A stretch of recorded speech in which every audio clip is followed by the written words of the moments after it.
நம்மோட செய்தியாளர் ஜெகநாதனும் இணைஞ்சிருக்காரு, கேட்கலாம். ஜெகநாதன், இப்ப முன்னாடி நிறைய குற்றச்சாட்டுகள்லாம் இருந்துச்சு, இவரோட நிகழ்ச்சிக்கு போதிய பாதுகாப்பு இல்ல, மக்கள் அவங்களுடைய கட்டுப்பாடுகள்லாம் மீறாங்க. ஆனா இன்னைக்கு அதற்கான வாய்ப்பு இருக்குமா? ஏன்னா பாதுகாப்பு அப்படிங்கிறது தீவிரப்படுத்தப்பட்டிருக்கா? என்ன நிலவரம்? பொதுவாகவே நீங்கள் கூறியது போல பாதுகாப்பு என்று பார்க்கும்போது திருச்சியில் பொதுமக்களுக்கு குறிப்பாக இந்த நடைபெறக்கூடிய இந்த கல்லூரி வளாகத்திற்கு சுற்றி பொதுமக்களுக்கு எந்த ஒரு இடையூறும் இல்லாமல் தான் தற்போது முதலமைச்சரின் நிகழ்ச்சியானது நடைபெற்றுக் கொண்டிருக்கிறது. குறிப்பாக திருச்சி ஜோசப் கல்லூரியில் நடைபெறும் இந்த நன்றி அறிவிப்பு கூட்டத்தில் முதலமைச்சர் இன்னும் சற்று நேரத்தில் இங்கு பங்கேற்க இருக்கிறார். இந்த நிலையில் தான் இந்த முதலமைச்சர் பங்கேற்கக்கூடிய நிகழ்ச்சி நடைபெறும் இடத்தை சுற்றி இந்த பொதுமக்களுக்கு எந்த ஒரு இடையூறும் இல்லாமல் காவல்துறையினர் பாதுகாப்பாக ஏற்பாடுகளானது செய்யப்பட்டிருக்கிறது. குறிப்பாக நிகழ்ச்சி நடைபெறும் பகுதியில் இருக்கிற இந்த வணிக நிறுவனங்கள் இந்த கடைகள் இயல்பான நிலையிலே தற்போது இயங்கி கொண்டிருக்கிறது நம்மால் பார்க்க முடிகிறது. மேலும் இந்த முதல்வர் நிகழ்ச்சியில் எளிமையாக எந்த ஒரு கெடுபிடி இருந்து பார்த்தீங்கன்னா பொதுமக்கள் அங்கு வரிசையில் நின்று அவரை பார்ப்பதற்கான ஏற்பாடுகளும் செய்யப்பட்டு இருக்கிறது. மேலும் அவர்கள் இந்த QR கோடு இருக்கக்கூடிய அந்த அடையாள அட்டை வைத்திருந்தால் மட்டுமே அவர்களை உள்ளே அனுமதிக்க போகிறார்கள் என்ற செய்தி மக்களுக்கு தெரிந்தவுடன் மேலும்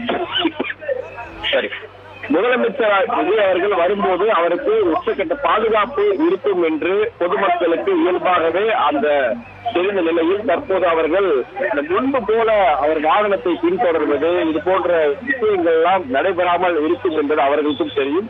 அதன் அடிப்படையில் பார்க்கும்போது அவர்கள் முதலமைச்சர் விஜய் அவர்களை பார்ப்பதற்காக சாலையில் அவர்கள் பேரிகார்டுகள் அமைக்கப்பட்டிருக்கக்கூடிய பகுதிகளில் அவர்கள் வரிசையாக நின்று கொண்டு அவரை வரவேற்பதற்காக தயார் நிலையில் இருக்கிறது என்றுதான் கூற வேண்டும். இது மட்டும் இல்லாமல் நம்ம அனைவரும் தெரிந்து போல இந்த பகுதி முழுவதும் பார்த்திருந்தால் தற்போது காவல்துறையினர் தங்களுடைய முழு கட்டுப்பாட்டில் வைத்திருக்கிறார் என்றுதான் கூற வேண்டும்.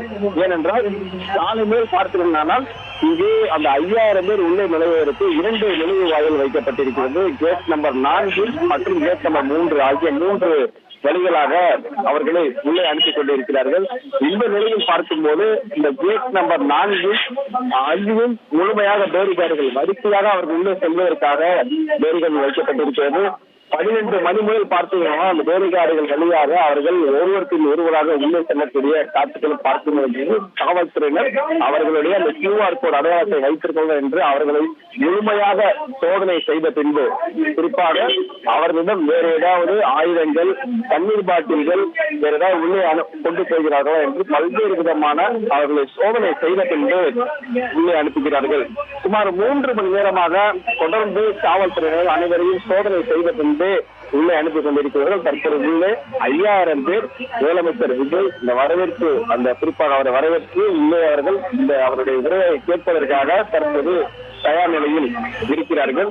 குறிப்பாக இந்த காலேஜ் வளாகத்தில் இந்த நிகழ்ச்சி நடைபெறுவதால் இந்த காலேஜ் இன்று மதியம் 12 மணிக்கு மாணவ மாணவிகளுக்கு விடுமுறை அளிக்கப்பட்டு அவர்கள் வீட்டுக்கு செல்லக்கூடிய சூழலும் உருவாகிறது. அதனால் இந்த பகுதிகளும் தற்போது முழுமையாக காவல்துறையினர் தங்களது கட்டுப்பாடுகள் கொண்டு வந்திருக்கிறார்கள். விமான நிலையத்திலிருந்து இந்த காலேஜ் இந்த நிகழ்ச்சி நடைபெறக்கூடிய இந்த கல்லூரி வளாகம் வரை பார்த்தீங்கன்னா சரியாக 20 நிமிடம் ஆகும் என்று கூறியிருக்கிறார்கள் முதலமைச்சர் விஜய் வருவதற்கு.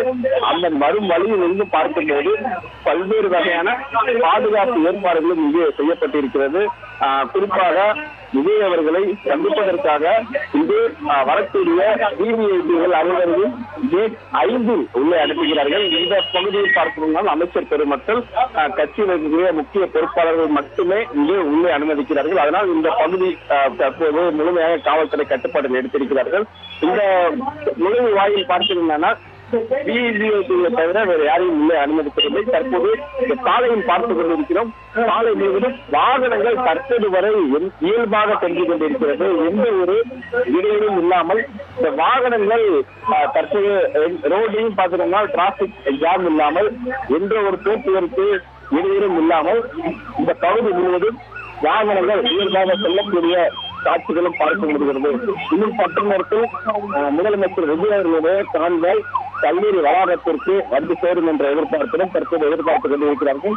இந்த பகுதியில் வெளியே பார்த்திருந்தால் அதிக அளவு மக்களுடைய கூட்டம் காணப்படவில்லை. ஏனென்றால் அவர்கள் ஆங்காங்கு இருக்கக்கூடிய இடங்களிலேயே அவர்கள் நின்று முதலமைச்சர் விஜயை வரவேற்பதற்காக காத்துக் கொண்டிருக்கிறார் என்பது தெரிய வந்திருக்கிறது. காவல்துறையினர் அதற்கான ஏற்பாடுகள் சாலை இங்கிருந்து பார்க்கிறதால் முழுமையாக சுமார் 5 கிலோமீட்டர் தூரம் இந்த சாலை ஓரங்கள்ல இந்த பேரிகார்டுகள் அமைக்கப்பட்டிருக்கிறது. சாலையோர பேரிகார்டுகள் அமைக்கப்பட்டு அந்த பேரிகார்டுக்கு உள்ளே அனைத்து இளைஞர்கள், பெண்கள் என அனைவரும் விஜய் அவர்களை பார்ப்பதற்காக முழுமையான ஏற்பாடுகள் செய்யப்பட்டிருக்கிறது.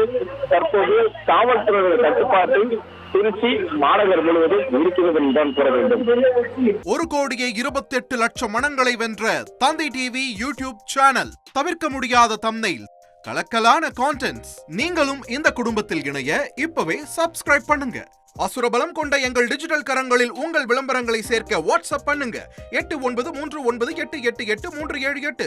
Email advtanditv@dttv.in. ட்ரெண்ட் ஃப்ரெண்ட் ஆக்கிக்கோங்க. தந்தி டிவியின் சப்ஸ்கிரைபர்ஸ் அண்ட் ஃபாலோவர்ஸ் குடும்பத்துல நீங்களும் இணையுங்க.